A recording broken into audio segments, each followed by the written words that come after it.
Assalamualaikum warahmatullahi wabarakatuh. Selamat pagi anak-anak. Bagaimana keadaan kalian hari ini? Semoga kalian selalu dalam lindungan Allah Subhanahu wa Ta'ala. Materi yang Ibu akan sampaikan pada pembelajaran kali ini adalah tentang bab 3, pelaku-pelaku ekonomi. Sebelum kita masuk ke dalam materi pembelajaran, mari kita lihat tujuan pembelajaran yang pertama. Yang pertama adalah mendeskripsikan pelaku-pelaku ekonomi. Yang kedua, menjelaskan peran pelaku ekonomi. Yang ketiga, menjelaskan model diagram interaksi antar pelaku ekonomi atau yang disebut dengan circular flow diagram. Pelaku-pelaku ekonomi terdiri dari 4. Yang pertama adalah rumah tangga keluarga atau rumah tangga konsumen atau yang bisa disebut dengan RTK. Yang kedua, rumah tangga produsen atau produksi yang disebut dengan RTP. Dan yang ketiga, rumah tangga negara atau pemerintah yang disebut rumah tangga pemerintah. Dan yang keempat adalah masyarakat luar negeri.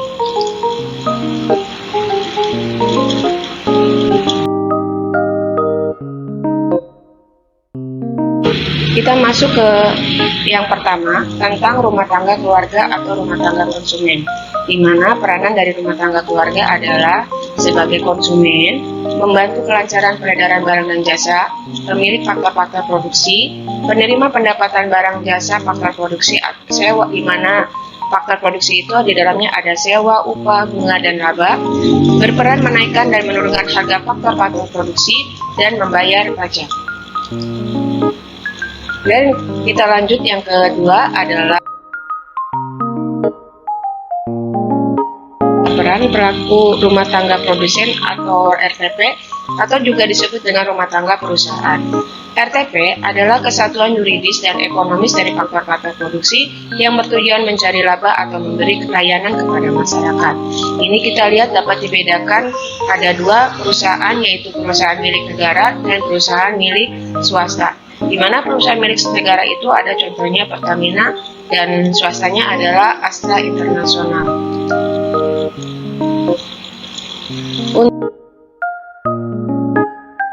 Untuk peran rumah tangga produsen adalah sebagai, yang pertama adalah sebagai produsen, yang kedua sebagai pemakai faktor-faktor produksi, yang ketiga pemberi balas jasa faktor produksi, yang keempat menjadi pihak yang dapat meningkatkan produksi domestik bruto, yang kelima mempengaruhi kebijakan pemerintah dalam rangka menghasilkan produksi, yang ketujuh mengusahakan kelancaran pasokan barang dan jasa, yang kesembilan melakukan kegiatan inovasi pada produk barang, yang ke-10 pelopor pembangunan, dan yang terakhir adalah membayar pajak.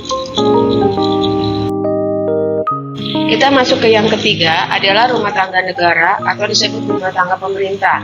Berdasarkan Undang-Undang Dasar 1945, pemerintah berperan sebagai produsen yang menguasai cabang-cabang produksi yang penting bagi negara dan menguasai hajat hidup orang banyak.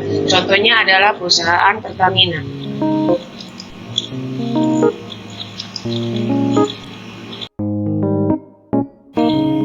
Dan peranan pemerintahnya adalah sebagai produsen, yang kedua sebagai konsumen, yang ketiga membuat kebijakan untuk mengatur kegiatan ekonomi, yang keempat membeli barang dan jasa untuk penyelenggara negara, yang kelima pengadaan infrastruktur untuk kelancaran kegiatan ekonomi, yang keenam menyediakan barang publik, yang ketujuh kegiatan bantuan subsidi bagi masyarakat, dan yang terakhir adalah penerima pajak.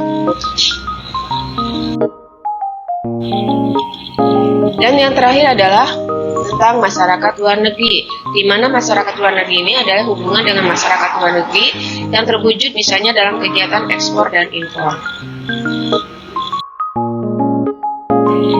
Peran masyarakat luar negeri adalah sebagai importir, sebagai eksportir, pemberi pinjaman bagi rumah tangga perusahaan dan pemerintah, menampung tenaga kerja, memberi sumbangan ketika terjadi bencana, dan mendatangkan devisa bagi negara.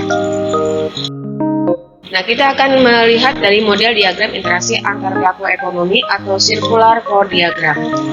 Di sini Ibu akan menjelaskan tentang model-model diagram itu ada beberapa, yaitu ada yang menggunakan 2 sektor, 3 sektor, dan yang 4 sektor.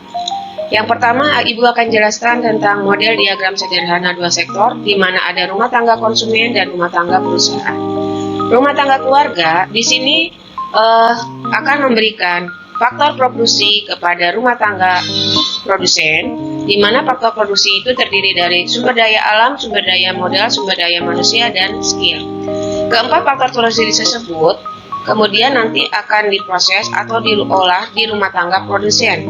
Kemudian rumah tangga produsen akan memberikan barang atau jasa kepada rumah tangga keluarga atau rumah tangga konsumen. Dari keempat faktor produksi tersebut, rumah tangga produsen akan memberikan balas jasa yang berupa upah atau gaji kepada rumah tangga konsumen yang berupa akan memberi untuk mengkonsumsi. Kemudian rumah tangga keluarga akan membeli barang tersebut kepada rumah tangga konsumen untuk mengkonsumsinya. Yang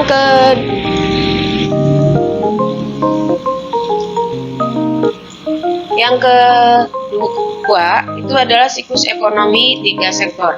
Di mana siklus ekonomi 3 sektor itu ada rumah tangga konsumen, ada negara, ada perusahaan. Di mana ketiganya ini saling bekerja sama dan saling berkoordinasi dalam siklus ekonomi.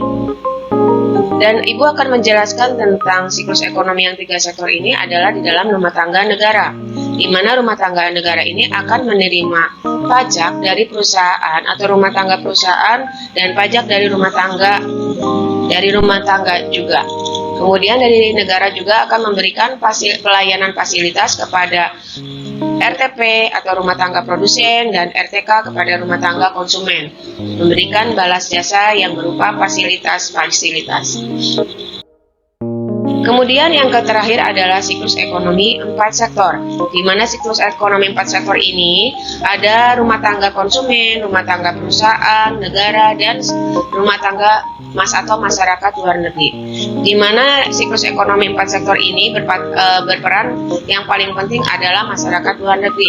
Masyarakat luar negeri akan memberikan atau akan menjual atau mengimpor barang kepada pemerintah atau masyarakat di dalam negeri.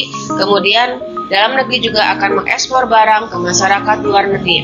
Kemudian dari mengimpor barang tersebut, masyarakat luar negeri akan membayar pajak kepada negara dan negara akan memberikan fasilitas kepada masyarakat luar negeri. Kemudian rumah tangga konsumen atau rumah tangga konsumen ini akan membeli atau akan mengkonsumsi barang dari masyarakat luar negeri. Demikian yang Ibu paparkan, Ibu jelaskan. Kurang lebihnya Ibu minta maaf. Assalamualaikum warahmatullahi wabarakatuh.